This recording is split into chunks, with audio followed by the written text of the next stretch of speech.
ప్రియమైన దేవుని వారలారా, కూడి వచ్చి మీ అందరికీ యేసుక్రీస్తు వారి పేరట నా వందనాలు. మనకున్న ఈ కొద్ది సమయంలో తేలికపాటి దేవుని మాటలు విని ఈ సంవత్సరాన్ని అయితే మనం ముగించుకుందాం. ముందుగా దేవుని కృప నిమిత్తము చిన్న ప్రార్థన చేసుకుని మన అంశంలోనికి వెళ్దాం. అందరూ కళ్ళు మూసుకున్నట్లయితే ప్రార్థన చేసుకుందాం. పరలోకమందున మా కన్న తండ్రి, ఇంత చక్కటి సమయాన్ని సందర్భాన్ని మాకు దయచేసినందుకు వందనాలు తండ్రి. ఇంత చక్కటి సమయంలో ఈ భూమి ఎక్కడైతే తన పరిభ్రమాన్ని ఆరంభించి మరలా ముగించబోతుందో ఆ కాలానికి మేము సమీపించి ఉన్నాం తండ్రి. నూతన సంవత్సరంలోనికి ప్రవేశించుతుండగా నూతనమైన ఆత్మతోనూ నూతనమైన శక్తితోనూ నూతనమైన ప్రభావంతోనూ ముందుకు వెళ్ళగలటకు సహాయాన్ని అనుగ్రహించండి తండ్రి. వినబడుతున్న మాటల ప్రకారం మా జీవితాన్ని మేము మలుచుకునగలటకు సహాయాన్ని అనుగ్రహించండి తండ్రి. నీ వాక్యమే మా యొక్క జీవితానికి ఆధారం అవ్వగలటకు సహాయాన్ని అనుగ్రహిస్తారని కోరుకుంటూ మరలా తండ్రి అని పిలుచుకునే భాగ్యాన్ని మా అందరికీ దయచేస్తారని ఈ చిన్న ప్రార్థన యేసుక్రీస్తు వారి నామమున అడిగి వేడుకుంటున్నాం తండ్రి, ఆమేన్. ప్రియమైన దేవుని వారలారా, ఈరోజు మనము ఇంత ఎక్కువ సమయం అయినప్పటికీ మామూలుగా అయితే 364 రోజులు ఈ కాలానికి మనం లేచి ఉండం. మామూలుగా అయితే మనం ఈ కాలానికి సమయానికి మన పనులు మనం పూర్తి చేసుకుని మన పనులన్నీ ముగించుకుని ఇంటిలోనికి వచ్చి విశ్రాంతి తీసుకుంటూ ఉంటాం. కానీ ఈరోజు ప్రత్యేకంగా ఎంత సమయమైనా మనం వేచి ఉన్నామంటే ఈరోజు ఇలా కూర్చోగలుగుతున్నాము, నిల్చోగలుగుతున్నాము, మాట్లాడగలుగుతున్నామంటే మనందరము దేనికోసమో ఎదురు చూస్తూ మన నిద్రను ఆపుకున్నట్టుంది. మనం దేనికోసం ఎదురు చూస్తున్నామంటే నూతన సంవత్సరం కోసం మనం అందరము ఎదురు చూస్తున్నాం. అనగా ఒకనాడు ఈ భూమి మనం నూతన సంవత్సరం అని చెప్పుకున్న చోట ప్రారంభించింది తన పరుగుని, మరలా అదే చోట ముగించబోతుంది. కాబట్టి మనము నూతన సంవత్సరం అని చెప్పుకుంటున్నాం. మనకు జరిగిన ఈ 12 నెలల ఈ వ్యవహారంలో లేక ఈ వ్యవధిలో మనం చూడగలిగితే అనేక సంఘటనలు మనం దాటుకుంటూ వచ్చాము. 365 రోజులు 365 రకాలుగా మనకు కనిపించి ఉంటాయి. అంతేనా కాదండి? ఒక రోజు ఉన్నట్టుగా మరొక రోజు ఉండదు. మరొక రోజు ఉన్న అనుభవము తర్వాత రోజు మనకు కనిపించదు. ఏ రోజుకున్న గొప్పతనము ఆ రోజుకే మనం చెప్పుకోవాలి. ఇలా ఎన్ని కష్టాలు వచ్చినప్పటికీ, ఎన్ని నష్టాలు వచ్చినప్పటికీ భూమి ఎలాగైతే తన పరిభ్రమాన్ని పూర్తి చేస్తుందో మనము కూడా మన సంవత్సరాన్ని పూర్తి చేయాలని కోరుకుంటాం. అంతే కదండి? ఈరోజు బ్రతికి ఉన్న ప్రతి ఒక్కరూ ఈరోజు ఉత్సవాలు చేసుకుంటున్నారంటే, ఈరోజు ఆనందంగా ఉన్నారంటే ఈ పాత జీవితం అంతా గతించిపోయింది, ఇక మాకు సమస్యలు లేవు అని ప్రతి ఒక్కరూ భావిస్తున్నారు. అంతే కదండి? అందుకే ప్రతి ఒక్కరూ హ్యాపీ న్యూ ఇయర్ అనగా అందరూ ఆనందంగా ఉండాలి, కొత్త సంవత్సరం ఆనందంగా ఉండాలి, ఉత్సాహంగా ఉండాలని కోరుకుంటూ ఉంటారు. మానవ జీవితంలో మనం ఆలోచించగలిగితే కాలం అనేది చాలా ముఖ్యమైన పాత్రను పోషిస్తూ ఉంటుంది. ఎంత ముఖ్యమైన పాత్ర అంటే ఆ కాలము మనిషిని ఏ చోటి నుంచైనా ఏ చోటికైనా తీసుకువెళ్ళగలదు. అంతేనా కాదండి? సంవత్సరం ముందు మనం ఇక్కడ లేము, కానీ ఈరోజు వచ్చామంటే అది కాలం నిర్ణయం కాదంటారా? ఒక 10 సంవత్సరాల ముందు మనం ఆలోచించగలిగితే మనం ఈ స్థలాల్లో లేము, కానీ ఈరోజు వచ్చి కూర్చున్నామంటే కాలం నిర్ణయించింది అని మనం చెప్పుకోవచ్చు. ఈరోజు మానవ జీవితం కూడా మనం ఆలోచించగలిగితే కాలానికి తగ్గట్టుగానే మనిషి జీవిస్తూ ఉంటాడు. ఒక ముసలి వయసులో ఎలా ఉండాలో అలాగే ఉంటాడు. ఒక పిల్లవాని వయసులో పిల్లవాని చేష్టలు మాత్రమే చేస్తాడు. ఒక పెద్దవాడైన తర్వాత కూడా నేను పిల్లవాని చేష్టలు చేస్తానంటే ఎవరైనా ఒప్పుకుంటారా? మానవ జీవితంలో మనం ఆలోచించగలిగితే మానవుడు ఎక్కువగా పట్టించుకోనిది, మానవుడు ఎక్కువగా ప్రాధాన్యత ఇవ్వనిది, కానీ మనిషి జీవితాన్ని మాత్రము సమూలంగా ముందుకు నడిపిస్తుంది ఏంటంటే అది కాలం అని మనం చెప్పుకోవాలి. ఆ కాలం ఎంత గొప్పదంటే ఆ కాలము ఎన్నిటిలోనో మార్పులు తీసుకురాగలదు, ఆఖరికి మానవ జీవితంలో కూడా మార్పును తీసుకురాగలదు. అంతేనా కాదండి? ఒకప్పుడు ఒక 10 సంవత్సరాల క్రితము ఈ సంఘాన్ని మనం ఆరంభించినప్పుడు ఒకప్పుడు అందరూ ఇదే స్థలంలో కూర్చునే వారము. అప్పుడు మనం ఆరాధించే విధానం వేరు, అప్పుడు మనతో ఉన్న వ్యక్తులు వేరు. 10 సంవత్సరాలు గడిచింది, కొన్ని సంవత్సరాలు మనం జరుపుకున్నాం, కాలం మారింది, అనేక సంవత్సరాలు గడిచింది. ఈరోజు మనం ఆరాధించే పద్ధతి వేరు, మనతో ఉన్న మన ఆత్మీయ సహవాసం కలిగి ఉన్నవారు వేరు, ఈరోజు మన స్థితిగతులు వేరు. అంతేనా కాదా? ఒకప్పుడు 10 సంవత్సరాల ముందు విశ్వాసంలో బలపడలేని మన స్థితిగతులు, ఈరోజు ఏదో కొద్దో గొప్ప బలపడిన మన స్థితిగతులు మనం చూస్తే, కాలం వెళ్ళిపోతూ వెళ్ళిపోతూ మనలో ఎన్నో మార్పులు చేకూరుస్తుంది. ఈరోజు భూమి మనం ఆలోచించగలిగితే 10 సంవత్సరాలకు ఒకసారి ఒక అడుగు ముందుకి సముద్రం వచ్చేస్తుందని ఎలాగైతే మనం చెప్పుకుంటున్నామో, అదే విధంగా మానవ జీవన వైఖరిని మనం చూస్తే ప్రతి సంవత్సరం మార్పతనంలో మనకు కనిపిస్తూనే ఉంది. అయితే ఇక్కడ ప్రశ్న ఏమిటంటే, ఆ మార్పు నీ జీవితానికి అవసరమైనదేనా? సహజంగా మన మార్పు అనేది మనలో అవసరం లేదండి. శారీరకంగా మార్పులు అనేవి మనలో వస్తూనే ఉంటాయి. మనం రావద్దన్నా సరే అవి వస్తూనే ఉంటాయి. తెల్ల వెంట్రుకలు రావాలని మనం కోరుకుంటామా? ఆలోచించండి. మనం కోరుకోకపోయినా మన జీవితంలోనికి వస్తున్నాయా లేదా? ముడతలు రావాలని మనం కోరుకుంటున్నామా? కోరుకోకపోయినా మన జీవితంలోనికి వస్తున్నాయి కదా. అనేక విధములైన రోగాలు మన ఒంట్లో ఉండాలని మనం ఏమన్నా కోరుకుంటున్నామా? కోరుకోకపోయినా ఈరోజు మన జీవితంలోనికి వస్తున్నాయి కదా. మానవ జీవితంలో మానవుడు దేన్నైతే కావాలని కోరుకుంటాడో అది మనిషి దక్కించుకోవచ్చు, దక్కించకపోవచ్చు. కానీ మానవ జీవితంలో మార్పు అనేది సహజము. ఆ మార్పు సహజంగానే మనిషిలో ఏర్పడుతూ ఉంటుంది. అయితే ఒక శరీర సంబంధిగా ఈ మార్పుల కోసం మనం పట్టించుకోవాల్సిన అవసరం లేదు. కానీ ఈరోజు 365 రోజులు నీ ఆత్మీయ జీవితంలో ఏ మార్పుని తీసుకురాగలిగాయి? ఒక చెట్టును మనం చూడండి, ఒక చెట్టును 365 రోజులు మీరు వీడియో తీయగలిగితే, ఆ వీడియోని మీరు గమనించండి. ఒక చెట్టు ఎదుగుతూ ఉంటుంది, కాయల్ని ఇస్తూ ఉంటుంది. ఆ కాయలు మరలా మనం తెంపామనుకోండి, మరలా కాయల్ని ఇస్తుంది, మరలా తెంపితే మరలా కాయల్ని ఇస్తుంది. ఒక సైకిల్ దాని జీవితంలో మనకు కనిపిస్తుంది కదా.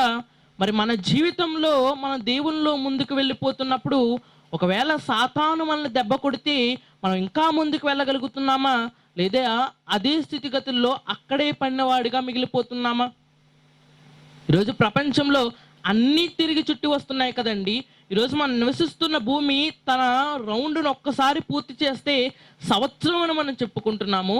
అలాగే ఒక ప్రయాణం అంటే ఏంటంటే, మనం చేరుకోవలసిన గమ్యానికి మనం వెళ్ళడాన్ని ఒక ప్రయాణం అని మనం ఏ విధంగా చెప్పుకుంటున్నామో, మానవ జీవితంలో కూడా, ఆత్మీయ ప్రయాణంలో కూడా భూలోకం నుంచి పరలోకానికి వెళ్ళడం మన ప్రయాణం అనుకుంటే, ఈ ప్రయాణంలో ఎంత ముందుకు నీవు చేరుకోగలిగావు?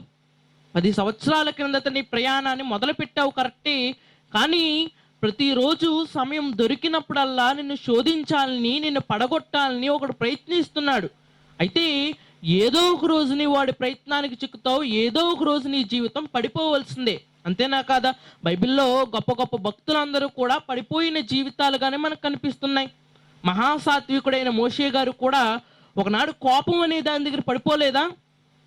ఇలా మనం ఆలోచించగలిగితే, ఆ పడిపోయిన చోట నీవు లేవగలుగుతున్నావా?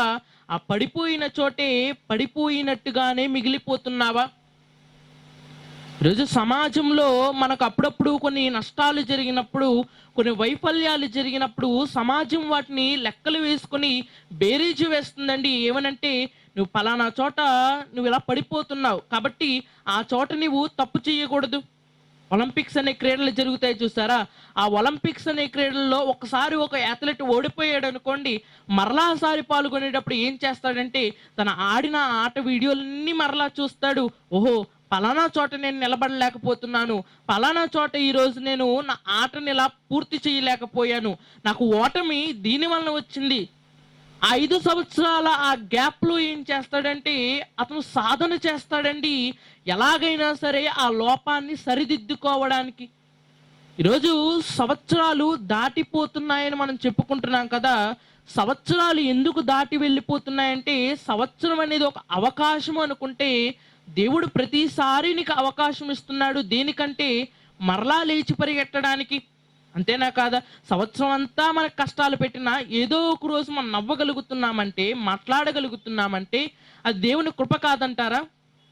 ఈ సంవత్సరం అంతా చాలా భయంకరంగా ఉందండి, ఈ సంవత్సరం అంతా రోగాలతోనూ శాపాలతోనూ నిండిపోయి ఉందని మనం చెప్పుకుంటున్నాం కదా. అలాంటి సందర్భాల్లో కూడా నిన్ను లేవనెత్తడానికి దేవుడు నీకు సహాయం చేయలేదా? మానవ జీవితంలో మానవుడేదో పెద్ద మనకు సహాయం చేసినట్లు మనుషుల్ని ఇంకొక మనిషి హ్యాపీ న్యూ ఇయర్ అని చెప్పుకుంటున్నాం, కానీ అసలు ఎందుకు ఈ న్యూ ఇయర్ అనే పదం మానవ జీవితంలోనికి వచ్చింది? పని చేసినా చెయ్యకపోయినా దేవుడు కొత్త సంవత్సరాన్ని మనకి ఎందుకు ఇస్తున్నట్లు ఆలోచించండి. సహజంగా మనిషివైన మనమే మనకు ఉపయోగపడేవాడినే కదా మన దగ్గర పెట్టుకుంటాము. ఏ రోజైతే ఒక వస్తువు మనకి ఉపయోగపడదని తెలుసుకున్నామో దాన్ని బయటికి విసిరివేస్తాం కదా. ఈరోజు మన ఆత్మీయ జీవితంలో కొన్ని ఏళ్ళగా మనము పాపము చేత చిక్కుబడి పడిపోయి ఉన్నాం కదా. మన ప్రయాణం ముందుకు సాగటం లేదు.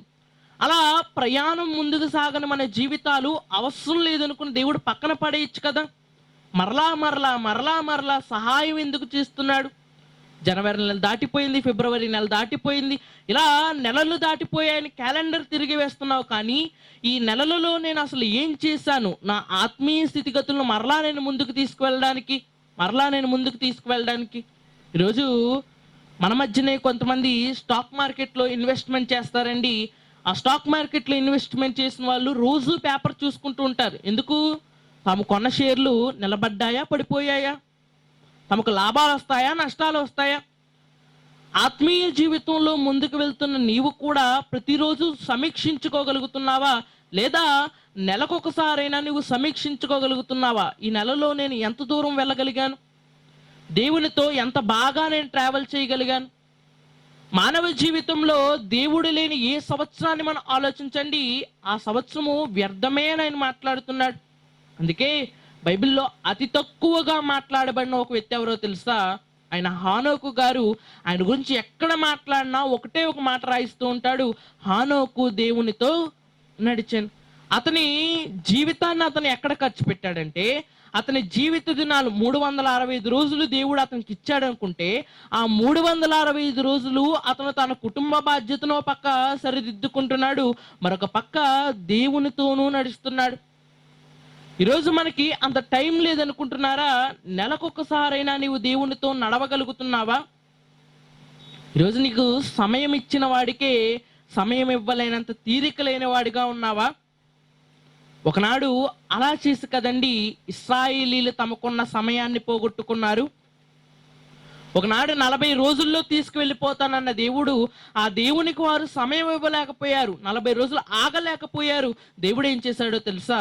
40 రోజుల్ని కాస్త 40 సంవత్సరాలు చేశాడు.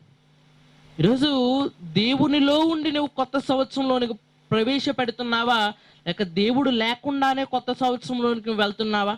దేవుడు ఉండడం అంటే ఏదో సన్నిధిలో కూర్చోవడం కాదు, దేవుని మాటలు వినడం కాదు, అదంతా వేరే విషయం నీ ఆత్మీయతను డెవలప్ చేసుకోవడానికి. కానీ నీ అంతరంగంలో, నీ హృదయంలో, నీ హృదయాలోచనలో దేవునితో పాటే నీవు కొనసాగుతూ నూతన సంవత్సరంలోనికి నువ్వు వెళ్ళగలుగుతున్నావా? నిజానికి దేవునితో మనం అడుగు పెట్టగలిగితే మనకు వచ్చేది నూతన సంవత్సరం మాత్రమే కాదండి. బైబిల్లో ఎన్నో విషయాల్లో చెబుతూ నూతన ఉత్సాహం అంటున్నాడు, పక్షిరాజు వల్లే యవ్వన జీవితం అంటున్నాడు. వీటిని మనము ఈరోజు టేస్ట్ చేయలేకపోతున్నామంటే దానికి గల కారణము నూతన సంవత్సరం అనేది మానవుడిగా మనం లెక్కలు వేసుకుంటున్నాం, కానీ అసలు ఈ నూతన సంవత్సరాన్ని దేవుడు ఎందుకు ఇచ్చాడనే విషయాన్ని ఈరోజు ఒక సగటు మనిషిగా మనం ఆలోచించలేకపోతున్నాం. కనుకనే ఈరోజు ఒక 4 విషయాలు మీ ముందుకు తెచ్చాను. ఈ 4 విషయాలు మన సంవత్సరంలో మనం చాలా గుర్తు పెట్టుకోవాల్సినవి. ఎంతలా గుర్తు పెట్టుకోవాల్సినవంటే, ఈ 4 విషయాలు మనం పాటించగలిగితే ఒకనాడు హానోకు విషయమే కాదండి, ఈరోజు దేవుడు కూడా మనతో నడిచేంత గొప్ప జీవితాలు మనం కలిగి ఉంటాం. కాబట్టి ఆ 4 విషయాల విషయమై మనం ఈరోజు అశ్రద్ధ చేయకుండా వాటిని పాటించగలిగితే ఈ సంవత్సరం మాత్రమే కాదండి, ఎన్నో సంవత్సరాలకు అవసరమైన జ్ఞానాన్ని దేవుడు మనకిస్తాడు. కాబట్టి మనం ఆలస్యం చేయకుండా మొదటి విషయంలోనికి నేను వెళ్ళిపోతున్నాను. చూడగలిగితే కీర్తనల గ్రంథము 105వ అధ్యాయము 5వ వచనము. కీర్తనల గ్రంథము 105వ అధ్యాయము 5వ వచనం. ఆయన దాసుడైన అబ్రహాము వంశస్థులారా, ఆయన ఏర్పరచుకొనిన యాకోబు సంతతి వారులారా, ఆయన చేసిన ఆశ్చర్య కార్యములను జ్ఞాపకము చేసుకొనిడి, ఆయన చేసిన సూచక్రియలను, ఆయన నోటి తీర్పులను జ్ఞాపకము చేసుకొనిడి. ఆయన మన దేవుడైన యెహోవా, ఆయన తీర్పులు భూమి అందంతటా జరుగుచున్నవి. జాగ్రత్తగా మనం ఆలోచిస్తే సంవత్సరంలో మనం మొట్టమొదటిగా పాటించవలసిన మాట ఏంటంటే, గుర్తు పెట్టుకోవాల్సిన మాట ఏంటంటే, అదేంటంటే దేవుడు చేసిన ఆశ్చర్య కార్యాలను నీవు గుర్తు పెట్టుకోవాలి. ఏదో నోటి మాటతో దేవుడు నన్ను ఇలా కాపాడాడు, నోటి మాటతో దేవుడు నన్ను ఇన్ని సంవత్సరాలు కాపాడాడని చెప్పడం కాదండి. మన జీవితాల్లో దేవుడు నిన్ను కాపాడాడనడానికి ఒక సాక్ష్యం కనిపించాలి. అంతేనా కాదా? ఈరోజు ఒక యాక్సిడెంట్ నుంచి చిన్న చిన్న గాయాలతో బయటపడ్డాం అనుకోండి, ఆ గాయాలు చూసిన వెంటనే ఎదుటివారు మనల్ని అడగగానే చెబుతూ ఉంటాం, ఏమని? నేను పలానా యాక్సిడెంట్ నుంచి బయటపడ్డాను. ఈరోజు దేవుడు మన జీవితంలోనికి ఎంత గొప్ప కార్యాలను చేస్తున్నాడంటే, ఒక పక్క నీకు ఆశీర్వాదకరంగా ఆయన కార్యాలు చేస్తున్నాడు, ఒక పక్క ఆయన నమ్మని వారికి తీర్పును తీరుస్తున్నాడు. ఒక పక్క కరోనా టైంలో మనం ఉండగానే మన కుటుంబాలను చక్కగా పోషిస్తున్నాడు, మరొక పక్క దేవునిలో లేని వారిని శిక్షిస్తున్నాడు. అంతేనా కాదా? బయట ప్రపంచంలో బయట దేశాల పరిస్థితి ఏంటి, మన పరిస్థితి ఏమిటి? పోనీ మన ఇంటిలోనికి మన గ్రామంలోనికి వస్తే మిగతా వారి పరిస్థితి ఏంటి, మన పరిస్థితి ఏమిటి? ఈరోజు వారికి మనకి ఉన్న ఆ చిన్న డిఫరెన్స్ ఉందో చూసారా? ఆ డిఫరెన్స్ ఈరోజు మనం కల్పించుకుందో ఎదుటివారు కల్పించిందో కాదండి, దేవుడే స్వయంగా గీసినది. ఆ గీసిన గీత ఎంత గొప్పదంటే, దేవుడు చేస్తుంది ఒకటే కార్యము, ఆ కార్యం నీ జీవితంలో ఆశ్చర్యకరంగా ఉంది, వారి జీవితంలో శిక్ష కింద మారింది. అంతేనా కాదా? ఒకనాడు మనం నిర్గమాకాండంలో చూస్తే ఒకటే దేవుడు ఒకటే కార్యాన్ని చేస్తున్నాడు, కానీ ఒక పక్క ఆ గోషేను దేశంలో ఉన్న వారికి అదేమో ఆధారంగా మారింది, ఒక పక్క గోషేను దేశం అవతల బ్రతుకుతున్న వారికేమో అది శిక్షగా గోచరిస్తుంది. ఈరోజు దేవుడు నాకు ఇన్ని చేశాడని చెప్పుకోవడానికి కూడా చాలా మందికి నామోషి ఏమో. అందుకే చాలా మంది ఏమని చెబుతూ ఉంటారో తెలుసా? దేవుడు నా జీవితంలో ఇన్ని కార్యాలు చేశాడని చెబుతూ ఉంటారు. ఈరోజు దేవుడు చేశాడు అని చెప్పడానికి నీ నోటి మాట కాదు, నీ జీవితం సాక్ష్యంగా కనిపించగలుగుతుందా? దేవుడు నన్ను ఇప్పటి వరకు బ్రతికించుకున్నాడు, దేవుడు ఇప్పటి వరకు నన్ను కాపాడుకున్నాడు. ఒకనాడు ఇశ్రాయేలీయుల్ని చూపిస్తున్నాడు, అందుకే ఒకనాడు అబ్రహాము గారిని చూపిస్తున్నాడు. అబ్రహాము లాంటి ఒక ముసలాయిని తన జీవితం గురించి కానీ తన ప్రయాణం గురించి కానీ అడిగితే చెబుతాడు, తన ప్రయాణము తాను ఎక్కడికి వెళ్తున్నానో కూడా తెలియని ప్రయాణం. తను ఎంత దూరం వెళ్ళాలో తెలియదు, వెళ్ళిన తర్వాత ఏం చెయ్యాలో తెలియదు, ఏం చేస్తే తనకు లాభం వస్తుందో తెలియదు, అసలు తనకు వినబడిన దేవుడు ఎవరో తెలియదు, ఆ దేవుని పేరు తెలియదు. నమ్మాడండి. నమ్మాడు కాబట్టి ఏం జరిగిందో తెలుసా? ఆశ్చర్య కార్యాలు అతని జీవితంలో జరిగాయి.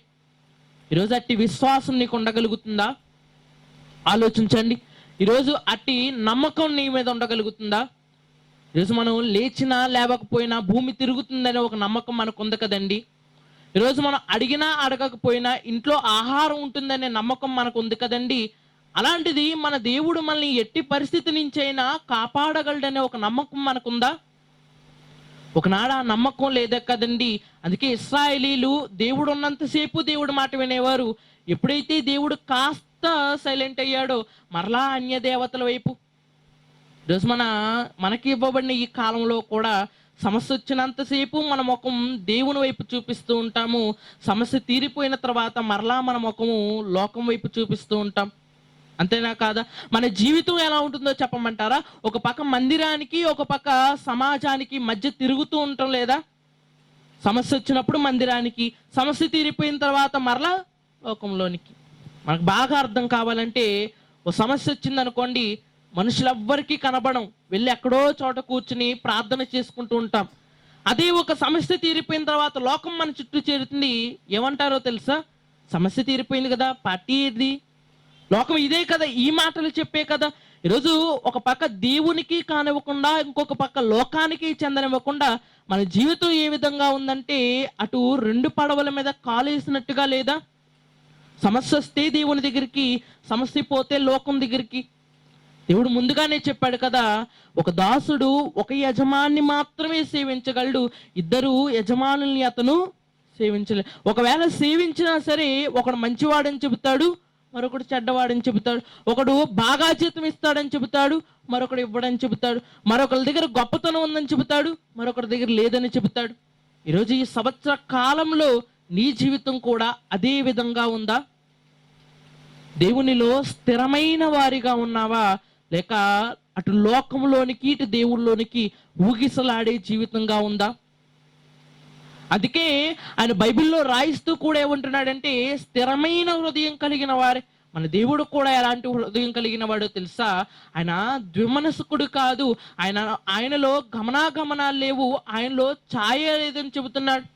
ఈరోజు మనుషులుగా మనకు రెండు మనస్సులు ఉండొచ్చు, మనుషులుగా మనకు రెండు స్వభావాలు ఉండొచ్చేమో, కానీ మనం నమ్ముకున్న దేవునికి ఒకటే స్వభావం. మనుషులుగా మనం ఒక మాట చెప్పి చెయ్యకపోవచ్చు, గమనాగమనాలు మనలో కనిపిస్తూ ఉంటాయి, సాధ్య అసాధ్యాలు మనలో కనిపిస్తూ ఉంటాయి. కానీ దేవుని దగ్గరికి వచ్చేసరికి ఆ సాధ్య అసాధ్యాలంటూ ఏవీ లేవు.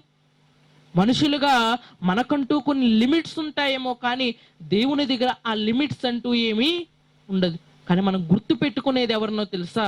మనుషుల్ని మాత్రమే మనం గుర్తు పెట్టుకుంటాం. దేవుడు ఎంత సహాయం మనకు చేసినా సరే, దేవుడు మనల్ని ఎంత కాపాడినా సరే, ఈరోజు మనం ఎవరిని బాగా గుర్తు పెట్టుకుంటాము, ఎవరిని బాగా ట్రీట్ చేస్తామంటే మనుషుల్ని కాదంటారా? ఈరోజు ఒక మనిషి మనకింత ధన సహాయం చేస్తే ఆ మనిషి వచ్చేసరికి అతన్ని దేవుళ్ళా పూజిస్తూ ఉంటాము. అదే దేవుడు నీకు తీర్చలేని రుణాన్ని నీ జీవితంలో చేస్తే ఆ దేవుణ్ణి ఏదో ఆదివారానికి మాత్రమే మనం పరిమితి చేస్తూ ఉంటాం. ఈరోజు ఈ కొత్త సంవత్సరంలో ఈ మాటలు ఎందుకు చెప్పవలసి వస్తుందంటే, అనేక మంది ఈరోజు ఇదే క్షణాన కొత్త కొత్త తీర్మానాలు చేసుకుంటూ ఉంటారు. ఎంత కొత్త తీర్మానాలు అంటే వారి జీవితంలో జరగనివి. తెలుగులో దానికి ఒక మాట ఉంది, నవ్వుతో నా భవిష్యత్తు అని చెబుతూ ఉంటారు. అంటే అర్థం ఏమిటో తెలుసా? వాళ్ళు ఒక మాట చెబుతారు, అది భవిష్యత్తులో కానీ గతంలో కానీ అస్సలు వారి జీవితంలో కనిపించదంట. ఈరోజు మన నూతన సంవత్సరానికి చాలా ప్రమాణాలు తీసుకుంటూ ఉంటాం కదా, అవి కూడా మన జీవితంలో కనిపించకుండా పోతున్నాయేమో. ఇశ్రాయేలీలు కూడా ఒకనాడు అదే విధంగా ఉండేవారు. తమ దేవుణ్ణి వారు మరిచిపోయేవారు. ఎంతలా అంటే పండగ వచ్చేసరికి దేవుని దగ్గరికి వచ్చేవారు, ఆ పండగ మోజులో పడి ఆ పండగ అయిపోయిన తర్వాత మరలా లోకంలో కలిసిపోయేవారు. అందుకే వారి వైఖరి నచ్చకే కదండి వారిని విడిచిపెట్టేశాడు, ఈరోజు మనల్ని ఎన్నుకున్నాడు. అంతేనా కాదా? వారిని విడిచిపెట్టేశాడు కాబట్టి ఆ భాగ్యాన్ని మనకిచ్చాడు. అపోస్తుల కార్యంలో రాయిస్తూ ఈ విధంగా ఆయన అంటున్నాడు, మీరు తృణీకరింపబడినవారు. ఎందుకు తృణీకరింపబడ్డారంటే మీ జీవితాలు ఏ విధంగా ఉన్నాయో తెలుసా? అటు దేవునిలోనూ పూర్తిగా లేవు, ఇటు లోకంలోనూ పూర్తిగా లేవు. ఈరోజు మానవ జీవితంలో ప్రతి సంవత్సరము మనలో గడిచిపోతుంది. ఆ ప్రతి సంవత్సరంలో మనం గుర్తుపెట్టుకోవాల్సిన మొట్టమొదటి మాట, నీ దేవుడు నీకు చేస్తున్న ఆశ్చర్య కార్యాలను గుర్తుపెట్టుకోగలుగుతున్నావా? సంవత్సరంలో దేవుడు ఇన్ని కార్యాలు నా జీవితంలో చేశాడని నువ్వు చెప్పుకోగలుగుతున్నావా? ఒక మనిషి గురించి మనం చెప్పుకోగలమండి, ఒక మనిషి నాకింత సహాయం చేశాడని చెప్పి ఒక మనిషిని నీవు పొగడగలవు. దేవుణ్ణి పొగడాల్సిన అవసరం లేదు. మన జీవితం ద్వారా ఆయన మహిమను పొందాలనుకుంటున్నాడు. ఇక రెండవది ఏంటంటే, ఫస్ట్ది నేను చెప్పాను రిమెంబర్, అనగా దేవుడు చేసిన అద్భుత కార్యాలు నీవు గుర్తించుకోవాలి.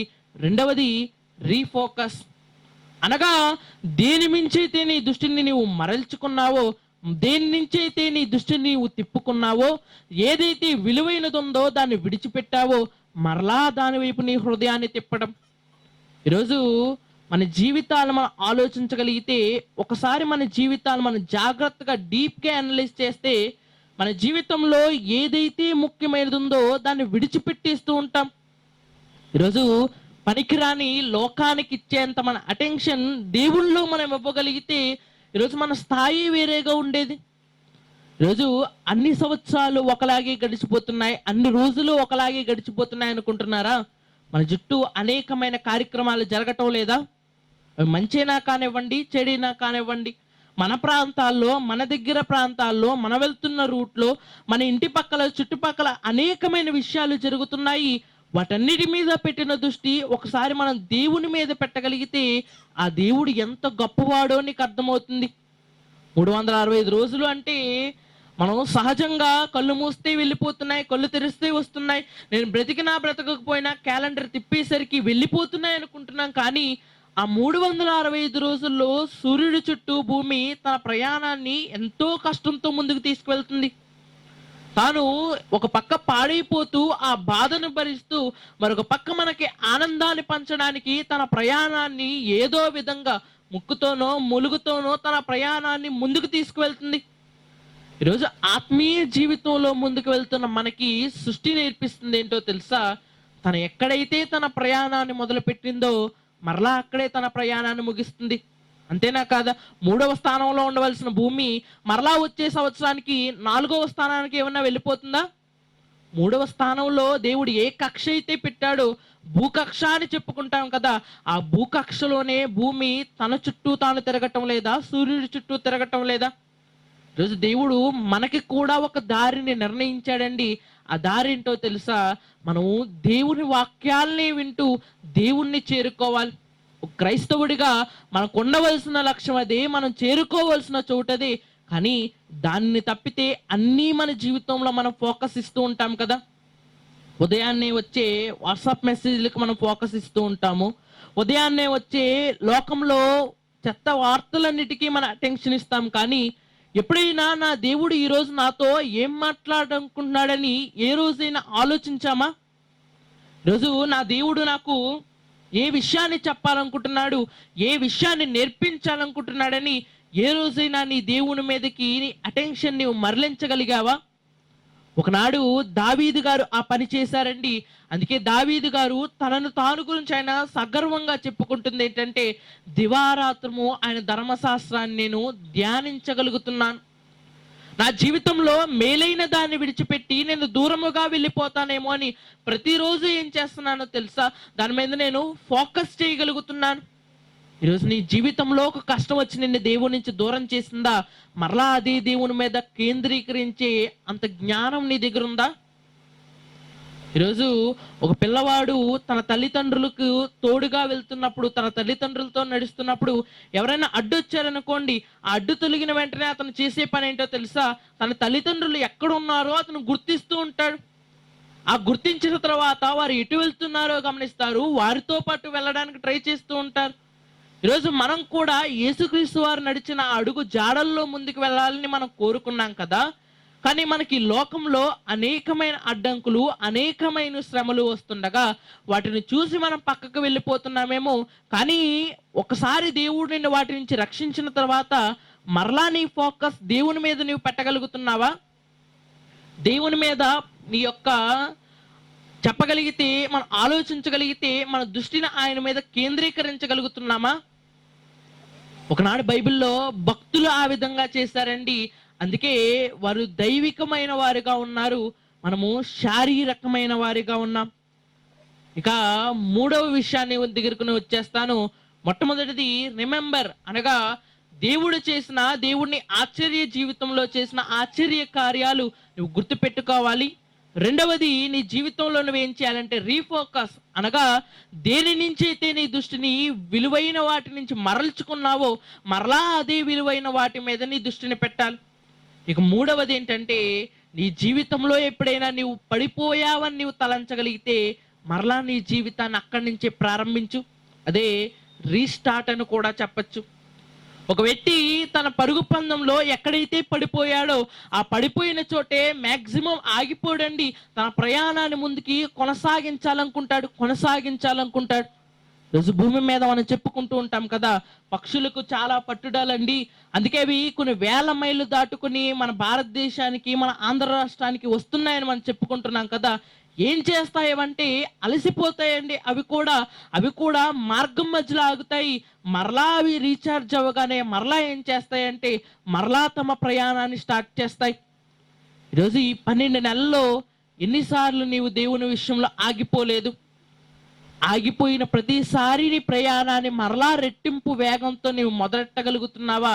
లేదా పడిపోయిన చోటే పడిపోయిన వాడిగా మిగిలిపోతున్నావా? ఒక మట్టి ముద్దను నేలకు వేసి కొడితే ఏ విధంగా అతిక్కిపోతుందో ఈరోజు నీ జీవితం అదే విధంగా ఉండిపోయిందా? లేదా ఒక బంతిని నేలకేసి కొడితే రెట్టింపు వేగంతో పైకి ఎలా వస్తుందో నీ జీవితంలో అంతే ఉత్సాహంతో దేవుళ్ళు నీవు ముందుకు రాగలుగుతున్నావా? సంవత్సరాలు గడిచిపోతున్నాయి అంటే వయసు మారడం ఒకటే కాదండి, వయసు పెరగడం ఒకటే కాదండి, మనలో ఉత్సాహం కూడా పెరగాలి. కానీ మానవులు దీనికి క్వైట్ ఆపోజిట్. ఎలాగో తెలుసా? చిన్ననాటి వయసులో చాలా ఉత్సాహంగా ఉంటారు, వయసు పెరిగే కొలది ఆ ఉత్సాహం తగ్గిపోతూ ఉంటుంది. దేవుడేమో వయసు పెరిగే కొలది ఉత్సాహాన్ని పెంచాలనుకుంటున్నాడు.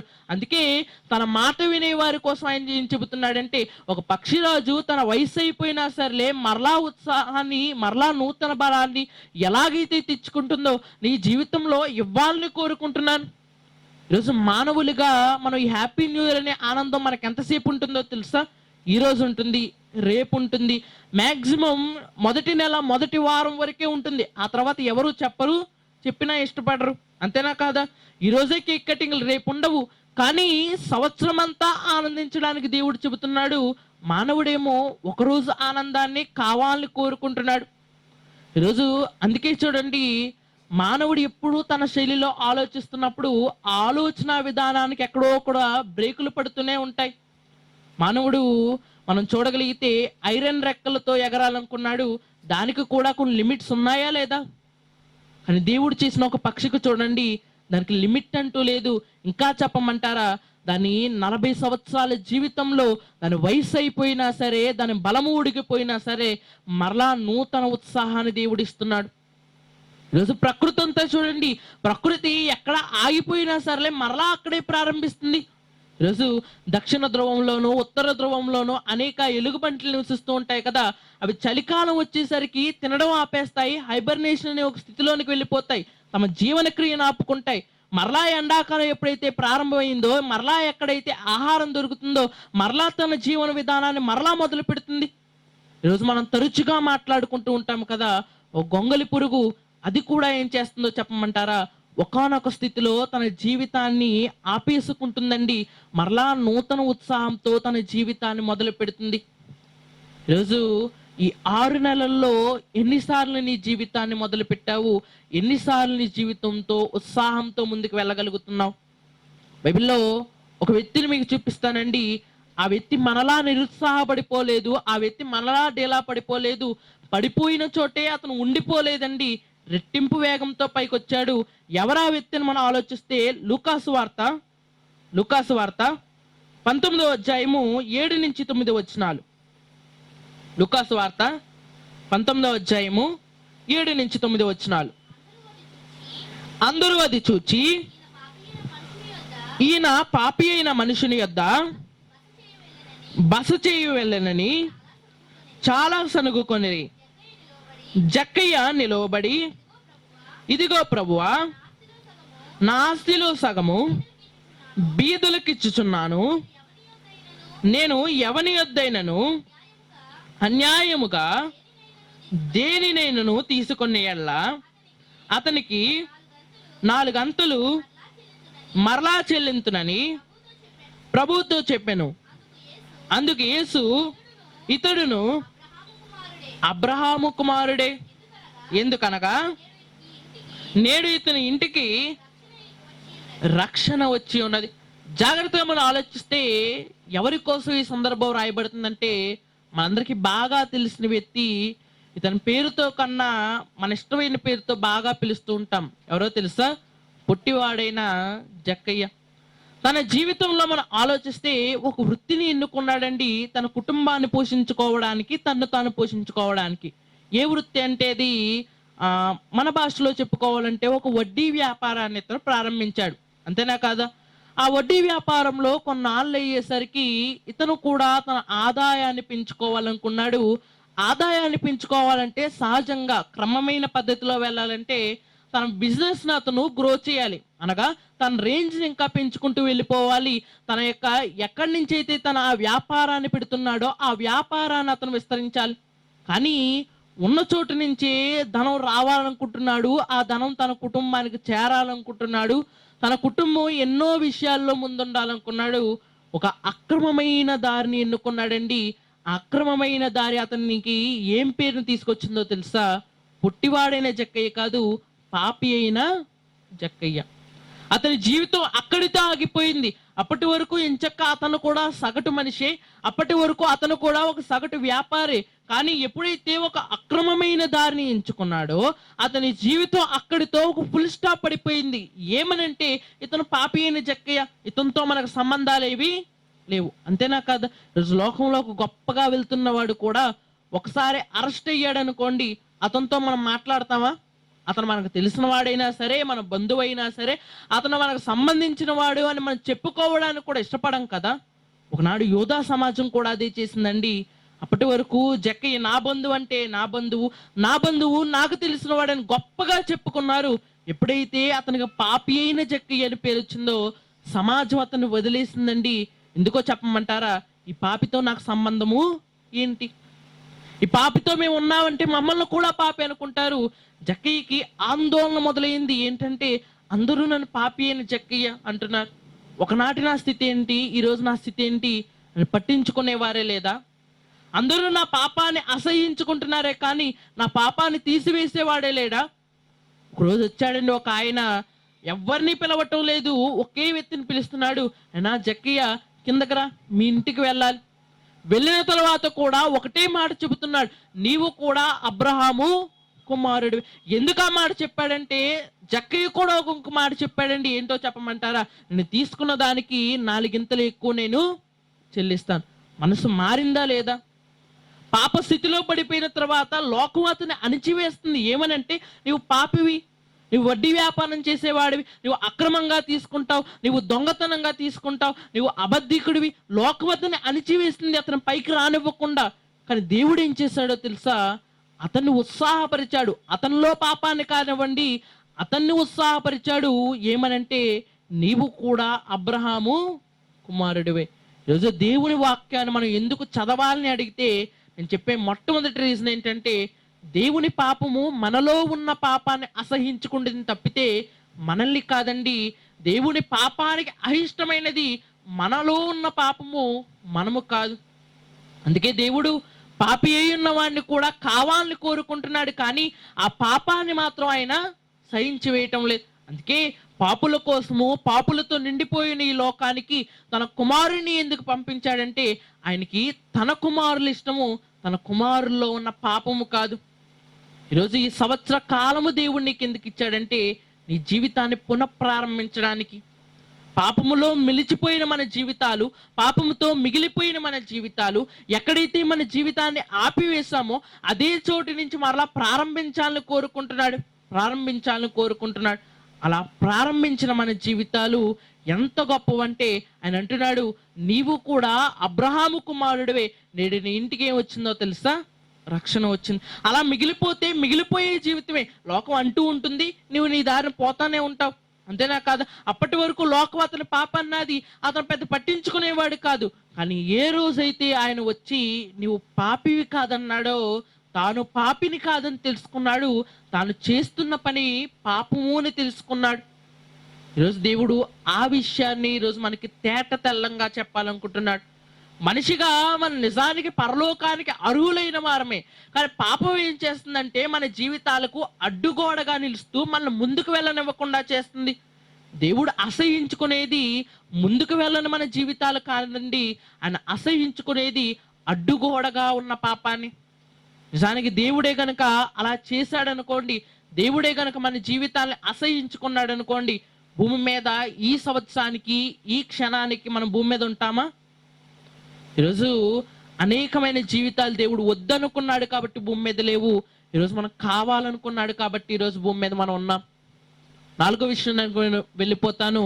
4వ విషయం ఏంటంటే నీ జీవితమే ఒక ప్రకటన చేసే విధంగా ఉండాలి. నీ జీవితం ద్వారా నువ్వు ఈ 3 విషయాలు పాటిస్తున్న నీవు 4వ విషయంగా నీ జీవితం ఎట్టి విధంగా ఉండాలంటే నీ జీవితము ప్రకటన చేసే విధంగా ఉండాలి. ఆ ప్రకటన ఏ విధంగా ఉండాలంటే నా దేవుడు అందరికన్నా గొప్పవాడు. ఒకనాడు బాప్తిస్మం ఇచ్చే యోహాను పుట్టే ముందు ఆయన కోసం కొన్ని మాటలు రాయబడ్డాయి. ఏమనంటే యెషయా గ్రంథంలో ఒక వ్యక్తి రాబోతున్నాడు, ఆ వ్యక్తి మార్గాలను సరిచెయ్యబోతున్నాడు. ఇలా బాప్తిస్మం ఇచ్చే యోహాను ఎందుకు పుట్టాడంటే అతనికి మూల భాషలో ఒక పేరుంది, అతను ప్రకటన చేసేవాడు. ఈరోజు మన బ్రతుకుల్లో ఇంకా మనం ఎందుకు బ్రతుకున్నామంటే మన దేవుని గురించి మనం ప్రకటన చేయడానికేమో. ఈరోజు గొంతెత్తి ఒక మనిషితో మనం పాడగలుగుతున్నాము, మాట్లాడగలుగుతున్నాము. దేవుని కోసం నా దేవుడు ఇంత గొప్పవాడని నీవు చెప్పగలుగుతున్నావా? మనం చెబితేనే కదండి మన దేవుడు గొప్పవాడో కాదో యువతల వాళ్ళకి తెలిసేది. ఒక స్కూల్లో టీచర్లు అప్పుడప్పుడు ఎండాకాలంలో స్కూల్ అయిపోయిన తర్వాత బయటికి పంపిస్తూ ఉంటారు. తమ స్కూల్ యొక్క పాంప్లెట్లు చేతికిచ్చి బయటికి పంపిస్తూ ఉంటారు. ఏమనంటే మా స్కూల్ ఎంత గొప్పది అంత గొప్పది అని వారి నోట చెప్పించడానికి. ఎందుకు వారిని మాత్రమే ఎన్నుకున్నారంటే వారు మాత్రమే ఆ స్కూల్లో పని చేస్తారు కాబట్టి. ఈరోజు దేవుడు మనల్ని కూడా ఎందుకు ఎన్నుకున్నాడంటే మనము తన కుమారులుగా భావించాడు. మనమే ఈ పని చేయడానికి అర్హులుగా భావించాడు. ఈరోజు చేయగలుగుతున్నావా? ఆ సువార్త ప్రకటనే నీ జీవితానికి సిగ్గుకరంగా మారిపోయిందా? 4 విషయాలు మీకు మరలా గుర్తు చేసి నేను ముందుకు వెళ్ళాలనుకుంటున్నాను. మొట్టమొదటిది, నీ సంవత్సరంలో నీకు దేవుడు నీకు ఇచ్చిన 365 రోజుల్లో నీవు చేయవలసిన మొట్టమొదటి పని ఏంటంటే దేవుడు నీ జీవితంలో చేసిన అద్భుత కార్యాలు నువ్వు గుర్తుంచుకోవాలి. రెండవ విషయం ఏంటంటే నీ జీవితంలో ఎక్కడైతే నీవు ఆగిపోయావో అక్కడ మరలా దృష్టించు. ఏ విషయంలో నీవు ఆగిపోయావు, ఎక్కడ నీవు తప్పిపోయావు ఒకసారి సమీక్ష చేసుకో. ఇక 4వ విషయం ఏంటంటే ఎక్కడైతే నీ జీవితాన్ని ఆపివేశావో, ఎక్కడైతే నీ జీవితంలో నీవు సమీక్ష చేసుకుని ఇక్కడ ఆగిపోయాను, ఈ తప్పు జరిగిందని నీవు బాధపడుతున్నావో ఆ తప్పును దేవుని చేతికి అప్పగించి నీ పరుగును మరలా నువ్వు ప్రారంభించు. ఇక 4వ విషయం ఏంటంటే నీ జీవితము ఒక ప్రకటన చేసే విధంగా ఉండాలి. నిజానికి ఈ 4 విషయాలు మనం పాటించగలిగితే నూతన సంవత్సరపు ఆనందం వారం రోజులే కాదండి, సంవత్సరం అంతా ఉండేలా ఆయన చూస్తాడు. ఇంకా మీకు అర్థం కాలేదా? ఒక ప్రత్యక్ష సాక్ష్యాన్ని బైబిల్లో చివరిగా చూపించి నేను ముగిస్తాను. చూడగలిగితే కీర్తన గ్రంథము 130 అధ్యాయంలో ఒక వ్యక్తి తన జీవిత సాక్ష్యాన్ని ఈ విధంగా పంచుకుంటున్నాడు. కీర్తన గ్రంథము 130 అధ్యాయము చివరి 2 వచనాలు. కీర్తన గ్రంథము 130 అధ్యాయము 6వ వచనము, 7వ వచనము, 8వ వచనం. కావలి వారు ఉదయము కొరకు కనిపెట్టుడు కంటే ఎక్కువగా నా ప్రాణము ప్రభువు కొరకు కనిపెట్టుచున్నది. కావలి వారు ఉదయము కొరకు కనిపెట్టుడు కంటే ఎక్కువగా నా ప్రాణము కనిపెట్టుచున్నది. ఇశ్రాయేలు యెహోవా మీద ఆశ పెట్టుకొనుము, యెహోవా యొద్ద కృప దొరుకును, ఆయన యొద్ద సంపూర్ణ విమోచన దొరుకును. ఇశ్రాయేలీల దోషములన్నిటినీ ఆయన వారిని విమోచించును. జాగ్రత్తగా మనం ఆలోచిస్తే ఒక చిన్ని సందర్భాన్ని చెప్పి నేను ముగిస్తాను. అదేమిటంటే ఒక వ్యక్తి ఇశ్రాయేలీల యావత్తు జనాంగానికి ఒక అడ్వైస్ ఇస్తున్నాడు. ఏమిటా అడ్వైస్ అంటే మీ జీవితంలో మీకు ఏ కష్టం వచ్చినా, మీ జీవితంలో మీకు సహాయం కావాలన్నా మీరు వెళ్ళవలసింది ఎక్కడికో తెలుసా? దేవుని దగ్గరికి. ఇంకా వారికి అర్థం కావటం లేదండి. 3 విషయాలు చెబుతాను. అదేంటంటే మొట్టమొదటిది, ఇశ్రాయేలీలు స్టార్టింగ్లో తమకు ఏమన్నా సమస్య వచ్చిందనుకోండి తమ బంధువులను అడిగేవారు. అప్పటికీ తీరలేదనుకోండి, రెండో ఆప్షన్ వారికి ఉంది. అదేంటో చెప్పమంటారా? వారు రాజుని వెళ్ళి అడిగేవారు. 3వ ఆప్షన్ ఏంటో చెప్పమంటారా?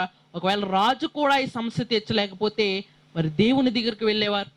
అయితే ఈ గ్రంథాన్ని రాస్తుంది లేక ఈ కీర్తన రాస్తుంది దావీదు గారు అని మనం చెప్పుకుంటే, ఆ దావీదు గారు ఏమని చెబుతున్నారంటే, నా జీవితంలో నాకు కూడా చాలా ప్రశ్నలు వచ్చాయి.